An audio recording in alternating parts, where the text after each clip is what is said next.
السلام علیکم ناظرین بھارتی میڈیا پر عمران خان کی جیت کے چرچے ہیں، لیکن یہ چیز بھارتی میجر گورو واریہ کو کچھ پسند نہیں آئی اور انہوں نے بھارتی میڈیا کو ہی سنا دی کہ یہ کیا تم عمران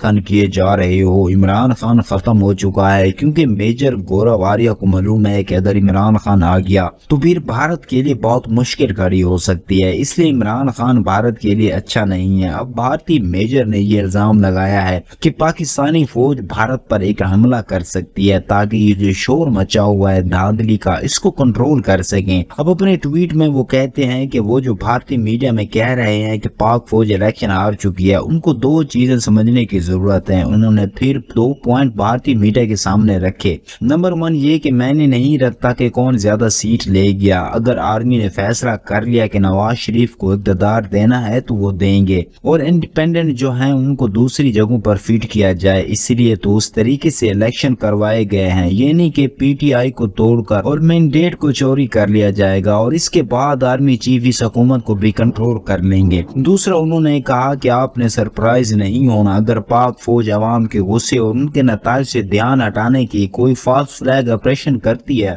تاکہ لوگوں کا مائنڈ اس طرف ہو جائے اور پاکستانی ہمسایوں پر حملہ کر سکتا ہے، کیونکہ بھارت زیادہ طاقت رکھتا ہے اور وہ پاکستان کو اس کا جواب بھی دے سکتا ہے۔ جب بھارت اس کا جواب دے گا تو پاکستانی کہے گا کہ دیکھو بھارت نے حملہ کر دیا ہے، کیونکہ ان کے ملک میں الیکشنز ہیں اس لیے مودی نے حملہ کر دیا۔ الیکشن جیتنے کے لیے تو ممکن ہے کہ کسی ملک پر حملہ کیا جائے تاکہ لوگوں کا دھیان ان الیکشن سے ہٹا کر جنگ کی طرف کر دیا جائے۔ اس پر محیط پیرزادہ نے کہا کہ میجر صاحب شکریہ ادا سچ بولنے کے لیے، لیکن بھارتی میڈیا جو کہہ رہا ہے وہ بالکل ٹھیک کہہ رہا ہے۔ پاکستانی آرمی الیکشن ہار چکی ہے، کیونکہ یہ الیکشن تھا ہی آرمی کے خلاف اور عوام نے اپنا ووٹ ڈال کر آرمی کو ریجیکٹ کر دیا ہے، آرمی کی سیاسی گیم کو مسترد کر دیا ہے۔ اب اس کے بعد کیا ہوگا، کیسے ہوگا، یہ کہنا ابھی بہت جلدی ہوگا یا مشکل ہے، لیکن پاکستانی عوام نے یہ الیکشن آرمی کے خلاف جیت لیا ہے۔ تو دوستو مزید خبروں اور اپڈیٹس کے لیے دیکھتے رہیے اڑان نیوز HD۔